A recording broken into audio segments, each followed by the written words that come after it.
Many of us at Hope Mennonite Church have been deeply moved by the death of George Floyd, its particular circumstances, and the protests that have followed.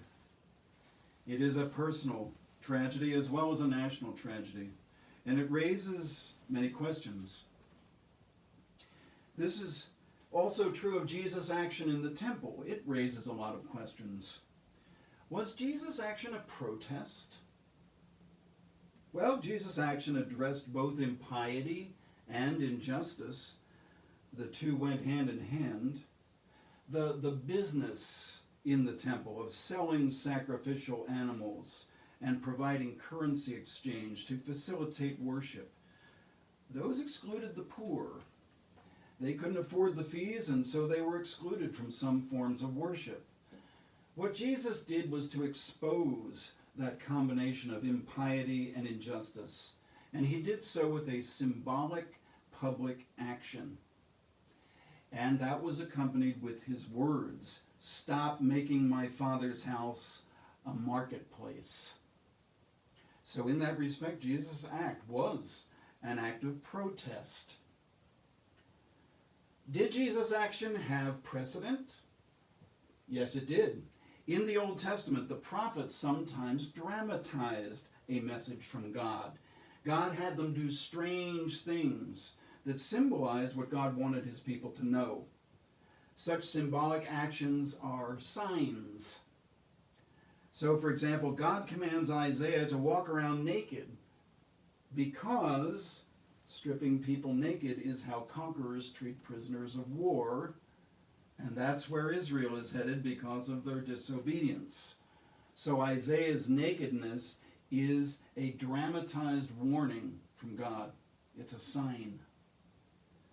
God tells the prophet Hosea to marry a prostitute because he symbolizes God's long suffering in relationship with Israel, and she symbolizes Israel's unfaithfulness.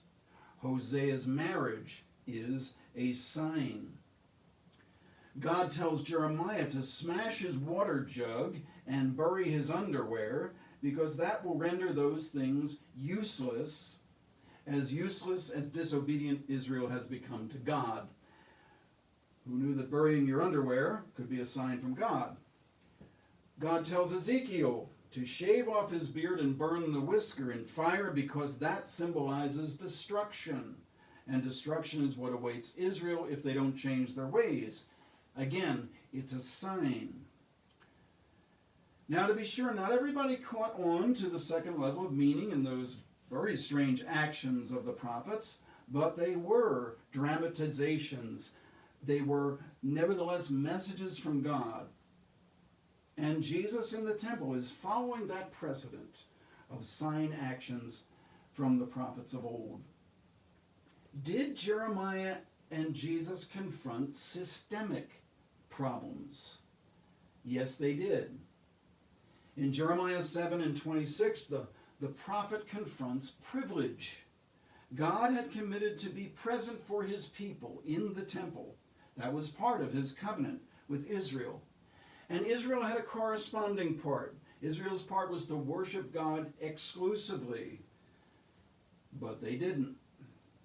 Yet they still expected that God's presence in the temple was their inviolable privilege, even without their corresponding responsibility.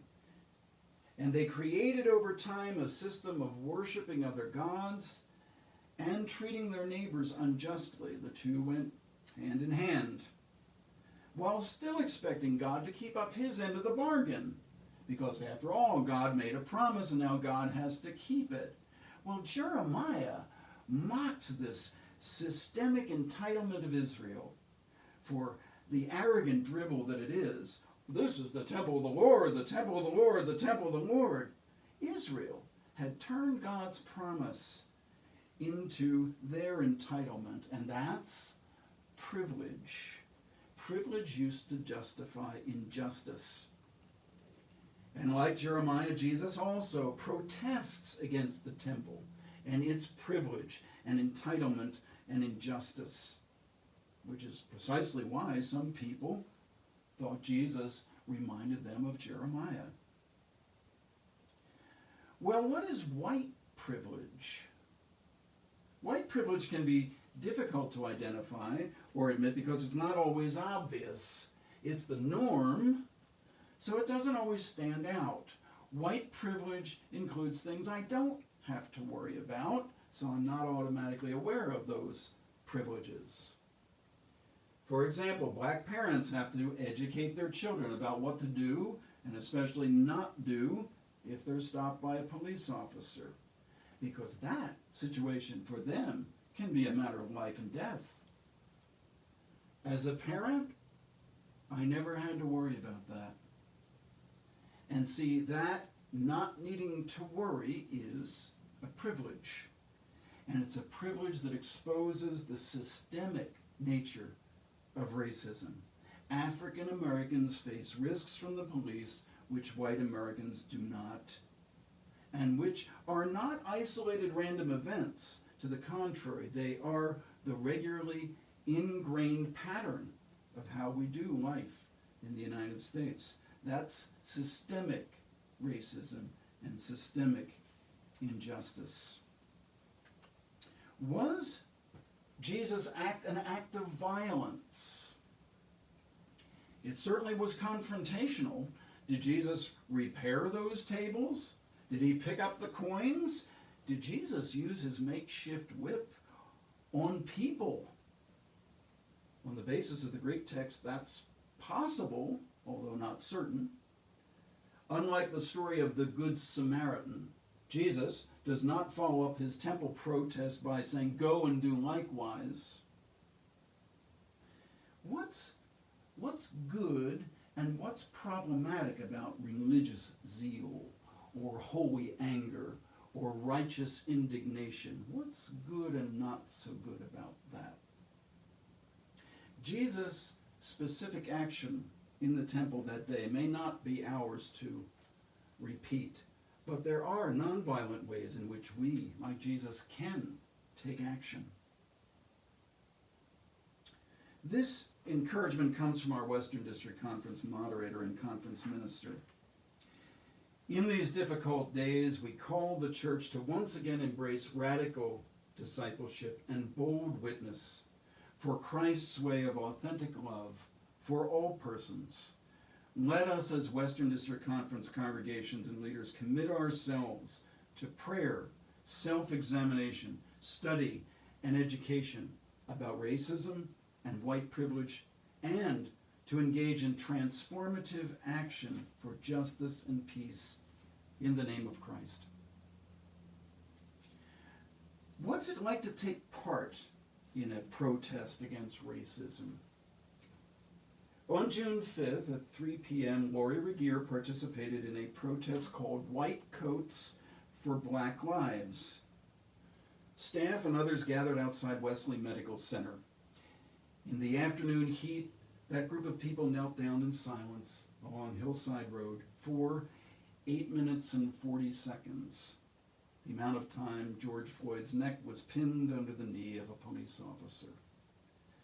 The participants were doctors, nurses, therapists, secretaries, housekeeping staff. They were white, black, Hispanic, Asian, Native American. Lori said she cried through most of it. It was that personal and emotional and moving. It also reminded her of her growing up. She grew up in an interracial congregation in Markham, Illinois, where her father was pastor. That was during the Civil Rights Movement. And an interracial congregation at that time was very controversial.